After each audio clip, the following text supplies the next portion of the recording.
Ma'am పార్లర్లో చేయించుకునే hair treatments వాటి rating చెప్తారా? Okay, keratin treatment 5 out of 10. ఇందులో ఎక్కువ కెమికల్ యూజ్ చేస్తారు. కెమికల్ యూజ్ చేయడంతో పాటు హెయిర్ స్ట్రైట్నింగ్ చేస్తారు.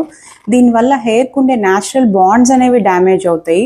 దాని ద్వారా మీరు చాలా హెయిర్ ఫాల్ అనేది చూస్తారు. బట్ స్టిల్ మీకు హెయిర్ కనుక అన్మేనేజబుల్గా బాగా కర్లీ హెయిర్ ఉండి పెద్ద పెద్ద సీకర్ల్స్ ఉండే వాళ్ళు you can try it. Hair Botox hair Botox 6 out of 10. But ఇందులో కరెక్ట్ ప్రొసీజర్ అనేది మెయింటైన్ చేయడం ఇంపార్టెంట్. మీ న్యాచురల్ హెయిర్ టెక్స్చర్ని పాడు చేయకుండా deep conditioning and deep hydration ఇవ్వడం వల్ల ఇది ఓకే. బట్ స్టిల్ ఇందులో కెమికల్స్ యూజ్ చేస్తారు కాబట్టి మైల్డ్ హెయిర్ ఫాల్ అనేది గమనించవచ్చు. మీకు డ్రై డ్యామేజ్డ్ ఫ్రిజీ హెయిర్ ఉన్న వాళ్ళకి ఇది ట్రై చేయొచ్చు.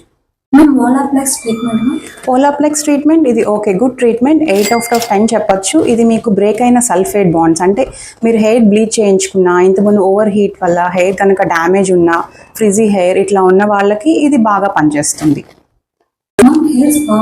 హెయిర్ స్పా ఇది గుడ్ ఆప్షన్. 9 out of 10. ఇది మీకు హెయిర్ డీప్ కండిషనింగ్ ఇస్తుంది, స్కాల్ప్ రిలాక్సేషన్ అవుతుంది, బ్లడ్ సర్క్యులేషన్ పెరుగుతుంది. ఎవరైతే ఇది రెగ్యులర్గా మెయింటైన్ చేసుకోవాలనుకునే వాళ్ళకి ఇది గుడ్ ఆప్షన్. మీకు ఒకవేళ ఇంతకుముందు dry or frizzy or unmanageable hair bleach అయిన వాళ్ళల్లో ఇది గుడ్ ఆప్షన్. ఎవ్రీ 2 to 3 monthsలో ఒకసారి ట్రై చేయొచ్చు.